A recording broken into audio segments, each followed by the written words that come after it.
இந்த நெருக்கத்தை உண்டாக்குகிற வேகம் ரொம்ப ஸ்பீடாக நடந்து கொண்டிருக்கிறது. சவுதி அரேபியாவுடனான இயல்பு நிலைக்கு ரொம்ப நெருக்கமாக வந்துட்டோம்.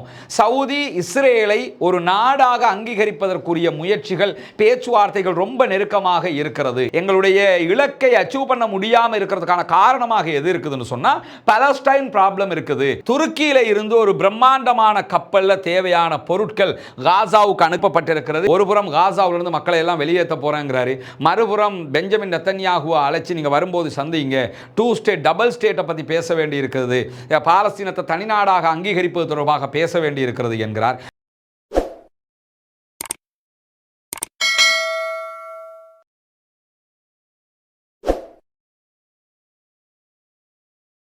அஸ்ஸலாமு அலைக்கும் வரஹ்மத்துல்லாஹி வபரகாத்துஹு. அன்பிற்கினிய சகோதர சகோதரிகளை, நம் அனைவர் மீதும் ஏக இறைவனுடைய அமைதியும் கருணையும் உண்டாகட்டுமாக என்கிற உயரிய பிரார்த்தனைகளோடு இன்றைக்கும் காசாவிலே சீஸ்ஃபயர் ஏற்பட்டு 11வது நாளை அடைந்திருக்கக்கூடிய இந்த நிலையில் என்னவெல்லாம் நடக்கிறது காசாவிலும் பாலஸ்தீன பெருபூமியிலும் என்கிற செய்திகளைத்தான் நாம் பார்க்க இருக்கிறோம். இன்றைய செய்திகளை பொறுத்தவரையில் ஒரு முக்கியமான செய்தியை முதன்மையாக பார்க்க இருக்கிறோம். அமெரிக்காவுக்கான புதிய இஸ்ரேலிய தூதர் ஜெருசலம் போஸ்டுக்கு வழங்கியிருக்கக்கூடிய ஒரு பேட்டி தான் அந்த முக்கியமான செய்தி. அவர் அதிலே தெரிவித்திருக்கக்கூடிய கருத்துக்கள் எல்லாம் காசாவினுடைய நிலையை ரொம்ப பிரதிபலிக்கக்கூடிய ஒரு கருத்துக்களாக மாறி இருக்கிறது. குறிப்பாக அமெரிக்காவுக்கான புதிய இஸ்ரேலிய தூதர் எச்எல் லீட்டர் அவர்கள் பேசும்போது, இவர் ஒரு ரப்பியும் கூட, மதகுருவும் கூட, ஆரம்ப நாட்களில் மத பிரச்சாரம் செய்தவராக இருக்கிறார். இப்படி பல ரோல்கள் இவருக்கு இருக்கிறது. சர்வதேச மட்டத்தில் ஒரு அறியப்பட்டவராக இருக்கிறார். இதிலெல்லாம் எந்த மாற்று கருத்தும் இல்லை. ஆனால் இன்றைக்கு அவர் சொல்லியிருக்கக்கூடிய முக்கியமான கருத்து என்னன்னு கேட்டா, சவுதி அரேபியாவுடனான இயல்பு நிலைக்கு ரொம்ப நெருக்கமாக வந்துட்டோம்.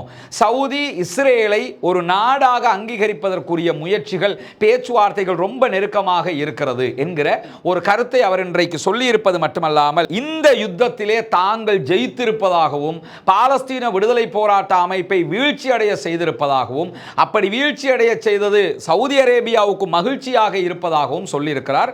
இது அவர் சொன்ன கருத்தே தவிர சவுதி அரேபியா சொன்ன கருத்தல்ல. இதற்கு மாற்றமாக அவரே பின்னாடி பேசியிருக்கக்கூடிய ஒரு செய்தியும் இருக்கிறது. அதை வச்சு நம்ம சவுதியினுடைய ஸ்டாண்ட் என்னங்கிறத நம்ம முடிவெடுத்துடலாம். ரொம்ப ஈஸியாக அதை நம்ம புரிஞ்சுக்கலாம். இவர் சொல்லி இருக்கக்கூடிய கருத்தை தான் இந்த இடத்திலே நம்ம பதிவு செய்கிறோம். தொடர்ச்சியாக அவர் என்ன சொல்றாருன்னு கேட்டால், சிரியாவில் பஷர் அல் அசாதினுடைய வீழ்ச்சியும், இந்த யுத்தத்திலே லெபனானுக்கான தோல்வியும் இந்த மாதிரியான நெருக்கத்தை உண்டாக்குவதற்கான அடிப்படையாக அமைந்திருக்கிறது என்று சொல்லிவிட்டு என்ன சொல்றாருன்னு சொன்னா, எங்க முஸ்லிம் பிரதர்ஹுட் இல்லையோ, எங்க முஸ்லிம் பிரதர்ஹுட் டவுன் ஆகுதோ, அந்த இடத்துல எங்களுடைய வேலைகளை ஈஸியா செய்ய முடியுது என்று சொல்லி, அதற்கு உதாரணமாக அவர் என்ன சொல்றார் என்று சொன்னா, இதை எகிப்தில, சூடான்ல, டர்க்கில எல்லாம் நாங்க பார்த்திருக்கிறோம் அப்படின்னு சொல்றாரு. டர்க்கியை பொறுத்தவரையில இன்றைக்கு இருக்கிற டர்க்கியினுடைய அதிபராக இருக்கக்கூடிய அர்துகானை பொறுத்தவரையில் இவர் இஸ்லாமிக் பிரதர்ஹுட் சகோதரத்துவ அமைப்பினுடைய பின்னணியை கொண்டவராக இருந்தாலும், பிற்பட்ட நாட்களில் அதில் இருந்து கொஞ்சம் ஒரு மிதவாத போக்குக்கு அவர் போயிருக்கிறார் என்பது எல்லோருக்கும் தெரிகிற விஷயம். இவர் சொல்வதும் அதற்கு ஈக்குவலானது. அதனால தான் துருக்கி இஸ்ரேலை அங்கீகரித்தது, அவர்களுடனான ராஜ்ய தொடர்புகளை எல்லாம் மேற்கொண்டது. அதே போன்று எகிப்தை சொல்லி இருக்கிறார். எகிப்தும் இதே போன்ற ஒரு நிலை எடுத்திருக்கிறது என்பது நமக்கு தெரியும். ஏற்கனவே முர்சி இருந்த நேரத்தில் அவர் பிரதர்ஹுடினுடைய கட்சியாலேயே ஆட்சிக்கு வந்தவர். பிற்பட்ட நாட்களில் முர்சி அதிபராக இருக்கிற போது அவருடைய ஆட்சியை கவிழ்த்து தான் அப்துல் ஃபத்தா சிசி ஆட்சியை பிடித்தார். அது மட்டுமல்லாமல் இறுதி வரைக்கும் முர்சி அவர்கள் சிறையிலே இருந்து மரணிக்க வேண்டிய ஒரு நிலையாக மாறியது. இப்படி முர்சியினுடைய நிலையும் பிரதர்ஹுடைய நிலையும் எகிப்திலே அஸ்தமனம் ஆகியதாக இன்றைக்கு சர்வதேசம் பேசிக் கொண்டிருக்கக்கூடிய நேரத்தில் சூடான்லையும் இதே நிலைதான் ஏற்பட்டது என்று சொல்லியிருக்கிறார். என்ன பொறுத்தவரையில் நான்காவதாக இவர் ஜோர்தானை சொல்லி இருக்கணும். ஜோர்தான்ல பிரதர்ஹுடினுடைய தாக்கம் பெரிய அளவில் இல்லை என்று சொன்னா கூட இவர்களுக்கு ரிலேட்டடான நாடுகளுடைய பெயர்களை தான் இவர் சொல்லி இருக்கிறாருங்கிறத நம்ம இங்க புரிஞ்சு கொள்ள முடிகிறது. எது எப்படி போனாலும் சவுதி அரேபியா பிரதர்ஹுடை தோற்கடித்தது என்பது அவர்களுடைய நவீன மயமாக்கலுக்கு உறுதுணையாக அமைந்திருக்கிறது என்கிற செய்தியையும் இன்றைக்கு அமெரிக்காவுக்கான இஸ்ரேலிய தூதர் சொல்லி இருப்பது மட்டுமல்லாமல், இந்த நெருக்கத்தை உண்டாக்குகிற வேகம் ரொம்ப ஸ்பீடாக நடந்து கொண்டிருக்கிறது. 2 நாடுகளும் தங்களை தாங்களே அங்கீகரித்துக் கொள்வதற்கான ஏற்பாடுகளை தொடர்ந்து நாங்கள் செஞ்சுக்கிட்டு இருக்கிறோம். கடந்த 30 ஆண்டுகளாக இஸ்ரேலும் சவுதியும் இவ்வளவு தூரம் நெருங்கியதே கிடையாது. அதை நினைச்சு பார்க்கும்போது அண்மை காலமாக நடந்த ஆப்ரகாம் உடன்படிக்கையாக இருந்தாலும் மற்ற உடன்படிக்கைகளாக இருந்தாலும் இவை அத்தனையும் காரியம் இஸ்ரேலை ஒரு நாடாக அரபு நாடுகள் ஏற்றுக்கொள்ள தயாராகிவிட்டன என்பதை காட்டுகிறது என்கிறார். ஆபிரகாம் உடன்படிக்கையினூடாகத்தான் பஹ்ரைன், யுஏஇ போன்ற நாடுகள் எல்லாம் இஸ்ரேலை ஒரு தனி நாடாக அங்கீகரித்திருக்கிறார்கள். சவுதி அரேபியா இன்னும் அங்கீகரிக்கவில்லை. சவுதி அரேபியா அங்கீகரித்தால் அனைத்து அரபு நாடுகளும் அங்கீகரிக்க ஆரம்பித்து விடுவார்கள். இதையெல்லாம் சொன்னவர் கடைசியாக என்ன சொல்றாருன்னு சொன்னா, நாங்க எவ்வளவு நெருக்கத்துக்கு வந்தாலும் எங்களுக்கு இடர்பாடாக எங்களுடைய இலக்கை அச்சீவ் பண்ண முடியாம இருக்கிறதுக்கான காரணமாக எது இருக்குதுன்னு சொன்னா பாலஸ்டைன் ப்ராப்ளம் இருக்குது. பாலஸ்தீன பிரச்சனையின் காரணமாக சவுதி அரேபியா எங்களை அங்கீகரிப்பதில் இழுத்தடிப்பு செய்து கொண்டிருக்கிறது. சவுதி அரேபியா வைக்கக்கூடிய பெரிய டிமாண்டே என்னன்னு சொன்னா, நாங்க உங்களை தனி நாடாக அங்கீகரிச்சுக்கிறோம், இஸ்ரேல் ஒரு நாடு என்பதை நாங்கள் ஏற்றுக்கொள்கிறோம், எங்களுடனான எல்லா ராஜ்ய தொடர்புகளையும் நாங்கள் வளர்ப்பதற்கு தயாராக இருக்கிறோம், உங்களோடு நட்பு பாராட்டுவதற்கு தயாராக இருக்கிறோம், அதில் எல்லாம் மாற்று கருத்தில்லை. ஆனால் 1967களுக்கு பிறகு இருக்கக்கூடிய பகுதிகளை பாலஸ்தீனம் என்று தனி நாடாக நீங்கள் அங்கீகரிக்க வேண்டும். அப்படி நீங்கள் ஏற்றுக்கொண்டு விட்டீர்கள் என்றால் பாலஸ்தீனம் ஒரு நாடு, இஸ்ரேல் என்பது ஒரு நாடு, இந்த ரெண்டு நாட்டையுமே தனி நாடாக நாங்கள் ஏற்றுக்கொள்வதற்கு தயாராக இருக்கிறோம் என்பதுதான் சவுதி அரேபியாவினுடைய ஒரு நிலைப்பாடாக இருப்பது மட்டுமல்லாமல், எந்த ஒரு ஒப்பந்தத்திலையும் பாலஸ்டைன் இருக்க வேண்டும் என்று சொல்லி சவுதி அரேபிய பொதுமக்கள் நினைக்கிறார்கள். எனவேதான் சவுதி அரேபியாவினுடைய இந்த நிலைப்பாடு தான் இழுபறி நிலைமைக்கு காரணமாக இருக்கிறது என்கிறார் அமெரிக்காவுக்கான இஸ்ரேலுடைய தூதர். அப்ப மொத்தத்தில் சவுதி அரேபியாவினுடைய ஸ்டாண்ட் என்னங்கிறது நமக்கு தெளிவாக இருக்கிறது. அது மட்டுமல்லாமல் சவுதி அரேபியா இந்த ஸ்டாண்ட்ல இருப்பதோடு மற்ற அரபு நாடுகளும் இதே ஸ்டாண்ட்ல தான் இருக்கிறாங்க. இப்ப இருக்கக்கூடிய நிலைமை எப்படி இருக்குதுன்னு கேட்டா, காசாவில் இருக்கக்கூடிய மக்களை எகிப்துக்கோ ஜோர்தானுக்கோ அனுப்ப வேண்டும் என்கிற ஒரு நிலையில் டொனால்ட் ட்ரம்ப் பேசினாலும் அது நடக்க வாய்ப்பில்லை. சவுதி அரேபியா உள்ளிட்ட எல்லா அரபு நாடுகளும் சொல்வதை போல பாலஸ்தீனத்தை ஒரு தனி நாடாக அங்கீகரித்து விட்டால் இந்த பிரச்சனைக்கு முடிவு வந்துவிடும் என்பது அனைவரும் தெரிந்து கொள்ளக்கூடிய ஒரு நிலையாக மாறி இருக்கிறது. பொறுத்திருந்து பார்ப்போம் என்ன நடக்க போகிறது என்பதை. தொடர்ந்து இவர் பேசும்போது என்ன சொல்றாருன்னா, இந்த கிளீன் காசா திட்டத்தை பொறுத்தவரையில் காசாவில் இருக்கக்கூடிய மக்களை எகிப்துக்கு அல்லது ஜோர்தானுக்கு அனுப்புகிற திட்டத்தை பொறுத்தவரையில் ஜோர்தானும் எகிப்தும் இதை மறுத்திருக்கிறாங்களே என்கிற செய்திகள் கேட்கப்பட்ட நேரத்தில் அவங்க மறுத்திருக்கிறாங்க தான், ஆனால் அவங்க ஏற்றுக்கொள்வதற்கான வாய்ப்பு அதிகம் இருக்கிறது என்று சொல்லி இருக்கிறார். அது எதுக்காக அவர் சொல்றாருன்னா, தொடர்ந்து கோடிட்டு காட்டி அவர் என்ன பேசுறார் என்று சொன்னா, எகிப்து ஜோர்தானை பொறுத்தவரையில் முழுவதுமாக அமெரிக்காவில் தங்கி நிற்கிறார்கள், அமெரிக்கா சொல்வதைத்தான் அவங்க கேட்பாங்க, எனவே அவர்கள் கிளீன் காசா திட்டத்திற்கு ஒப்புக்கொள்வதற்கான வாய்ப்புகள் தான் அதிகமாக இருக்கிறது என்கிற செய்தியை இன்றைக்கு அமெரிக்காவுக்கான இஸ்ரேலுடைய தூதர் மிக தெளிவாக பேசியிருக்கிறார். நம்ம கூட பேசும்போது சொன்னோம், இவங்க நாங்கள் அதெல்லாம் ஏற்றுக்கிற முடியாதுன்னு ஜோர்தானுடைய மன்னர் அப்துல்லாவும் எகிப்தினுடைய ஜனாதிபதியாக இருக்கிற அப்துல் ஃபதா சிசியும் சொன்னாலும் இந்த ரெண்டு பேரும் நெத்தனியாவுக்கு நிகரானவர்கள், எந்த நேரத்தில் எதை மாற்றி பேசுவாங்கன்னு தெரியல, திடீரென்று ஏற்றுக்கொண்டாலும் நம்ம சந்தேகப்படுறதுக்கு ஒன்றும் இல்லை என்கிற நிலைதான் இருக்கிறது. எது எப்படி போனாலும் பாலஸ்தீன விடுதலை போராட்ட அமைப்பை தாண்டித்தான் அவர்கள் இந்த முடிவை எடுக்க வேண்டும். ஆல்ரெடி பட்டது போதும் நினைப்பாங்க, தொடர்ந்து இந்த நிலைமைக்கு கையில் எடுக்க மாட்டார்கள் என்றுதான் நாம் நம்ப தலைப்பட வேண்டி இருக்கிறது. இப்படியான நிலையில தான் இன்றைக்கு மீண்டும், அதாவது இன்றைக்கு ஜனவரி மாதம் 29ஆம் தேதியாக இருக்கிறது, 28ஆம் தேதியோட லெபனானுக்கும் இஸ்ரேலுக்கும் இடையிலான சமாதான உடன்படிக்கையினுடைய காலகட்டம் முடிவடைந்தது என்றிருக்கும் போது அமெரிக்கா அந்த காலகட்டத்தை மீண்டும் நீட்டி இருக்கிறது. எனவே இந்த யுத்த நிறுத்தம் நடைமுறையில் தான் இருக்கும் என்கிற செய்திகளும் இன்றைக்கு வெளியாகி இருப்பது மட்டுமல்லாமல், கடந்த 72 மணி நேரத்துக்குள்ளாக 5 லட்சம் பேர் வடக்கு காசாவில் மீள குடியேறி இருக்கிறார்கள் என்கிற மகிழ்ச்சியான செய்திகள் இன்றைக்கு வெளியாகி இருக்கிறது. நார்த் காசா பகுதிகளில் இருந்து அகதிகளாக சவுத் காசாவுக்கு வெளியேறிய மக்கள் தொடர்ந்து அங்கே குடியேறி கொண்டிருக்கிறார்கள். அந்த அடிப்படையில் தான் அவர்கள் தற்போது கடந்த 3 நாட்களுக்குள்ளாக 5 லட்சம் பேர் மீண்டும் குடிபெயர்ந்திருக்கிறார்கள், நார்த் காசாவுக்கு வந்திருக்கிறார்கள். காசா மருத்துவமனைகளுக்கு கடந்த 24 மணி நேரத்துக்குள்ளாக 63 உடல்கள் மீண்டும் கொண்டு வரப்பட்டிருக்கு. இதெல்லாம் கட்டிட இடிபாடுகளுக்குள்ள கிடைக்கக்கூடிய ஜனாசாக்கள். அந்த ஜனாசாக்கள் 63 இன்றைக்கும் கிடைத்திருக்கிறது என்கிற செய்திகள் வெளியாகி இருக்கிற அதே நேரம், கைதிகள் விடுவிக்கப்பட்டதை தொடர்ந்து பாலஸ்தீனத்தினுடைய அப்பாவிகள் கைது செய்யப்பட்டு வைக்கப்பட்டிருந்தார்கள். அவங்க விடுதலை செய்யப்பட்டதை தொடர்ந்து அவங்களை ஆற தழுவி கட்டி அணைச்சி அவங்களோட விடுதலையை கொண்டாடினார்கள் என்கிற குற்றச்சாட்டில் 12 பேரை இஸ்ரேலிய ஆக்கிரமிப்பு தற்போது கைது செய்திருக்கிறது என்கிற செய்திகளும் இன்றைக்கு வெளியாகி இருக்கிறது. தொடர்ந்தும் பாலஸ்தீன மக்களை அவர்கள் கைது செய்கிற பணிகளை செய்து கொண்டே இருக்கிறார்கள். வல்ல ரஹ்மான் தான் அவர்களை பார்த்துக் கொள்ள போதுமானவனாக இருக்கிறான் என்கிற நிலையில் இன்றைக்கு ஐநாவில் ஒரு மிகப்பெரிய சர்ச்சை உருவாக்கப்பட்டது.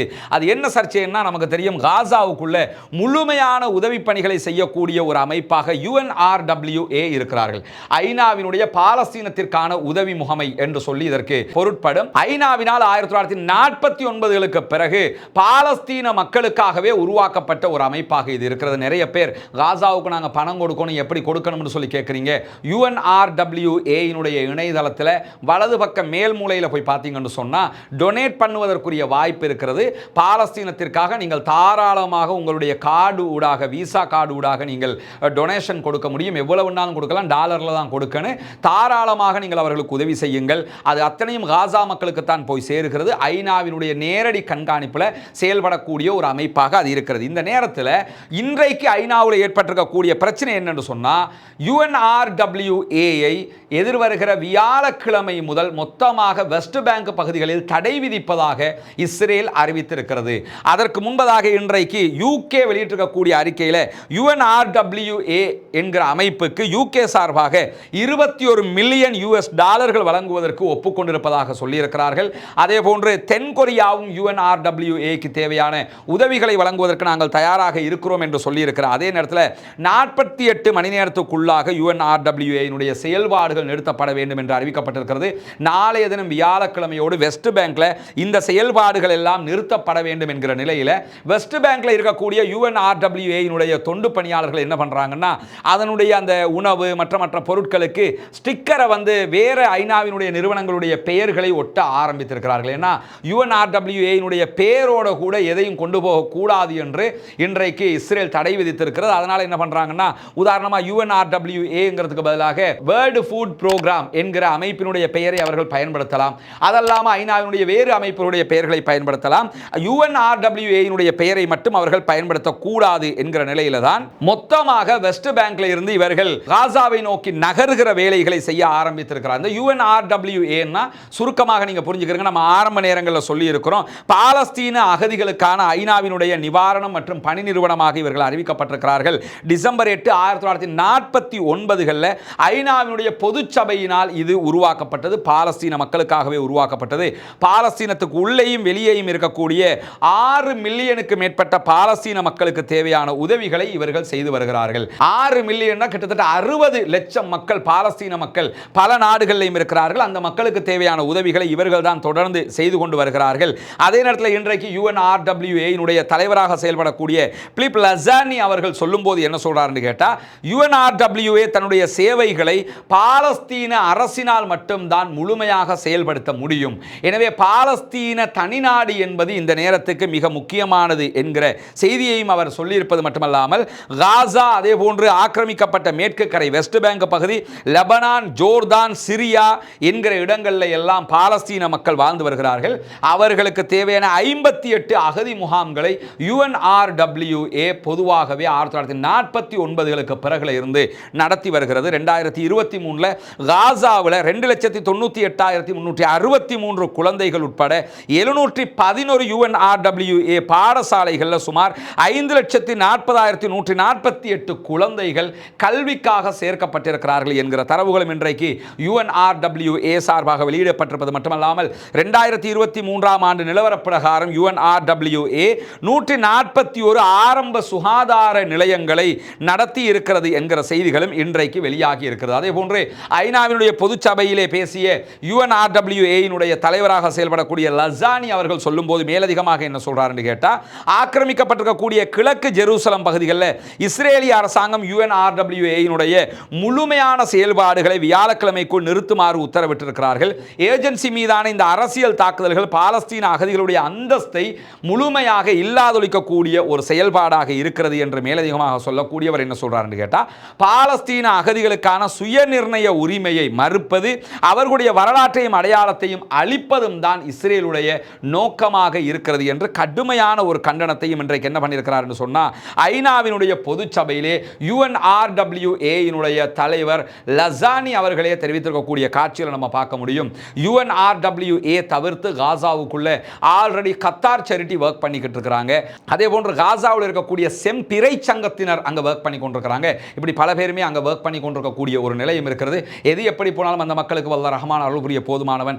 காசாவுக்குள்ள UNRWA முழுமையான செயல்பாடுகளை தற்போது முன்னெடுத்து வரக்கூடிய நேரத்தில் இன்றைக்கு பேரன்பிற்கினிய சகோதர சகோதரிகளே, நமக்கெல்லாம் தெரியும், தொடர்ந்து பாடசாலை மாணவர்களுக்கான பாடசாலை உபகரணங்களை அன்பளிப்பு செய்வதற்கான உதவிகளை உங்களிடத்தில் நம்ம கேட்டு வர்றோம்.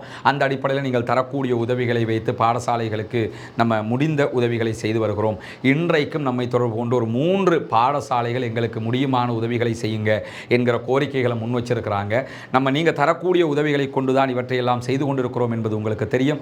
சதக்கத்துல் ஜாரியாவான இந்த கல்விக்கான உதவியில் இணைந்து கொள்ளுங்கள். அல்லாஹு தஆலா உங்களுக்கு நாளை மறுமையிலே நிரந்தர தர்மத்திற்குரிய நன்மைகளை தர போதுமானவனாக இருக்கிறான். முன்னால் தெரிகிற என்னுடைய தொலைபேசி மற்றும் வாட்ஸ்அப் இலக்கத்திற்கு தொடர்பு கொண்டு ஹாப்பி டு லேர்ன் என்கிற இந்த திட்டத்தில் இணைந்து கொள்ளுங்கள் சகோதரர்களே என்கிற கோரிக்கையும் இந்த இடத்திலே நான் விடுத்துக் கொள்கிறேன். துருக்கியில இருந்து ஒரு பிரம்மாண்டமான கப்பல்ல தேவையான பொருட்கள் காசாவுக்கு அனுப்பப்பட்டிருக்கிறது. இது எகிப்தினுடைய துறைமுகத்தை சற்று முன்னால் வந்து அடைந்திருக்கிறது என்கிற செய்திகள் வெளியாகி இருக்கக்கூடிய நேரத்தில் இதற்குள்ளாக 871 டன் மனிதாபிமான உதவிகள் இருப்பதாகவும் 300 மின் உற்பத்தி இயந்திரங்கள், அதாவது ஜெனரேட்டர்கள், 300 ஜெனரேட்டர்கள் இருப்பதாக சொல்லப்படுது. கரண்ட் எடுக்கிறதுக்காக அனுப்பி இருக்கிறாங்க. அதே போன்று மொபைல் கழிவறைகள், டாய்லெட்டுகள் 20 இருப்பதாக சொல்லப்படுகிறது. 10,460 கூடாரங்கள், தற்காலிக கூடாரங்கள் அனுப்பப்பட்டிருக்கிறது.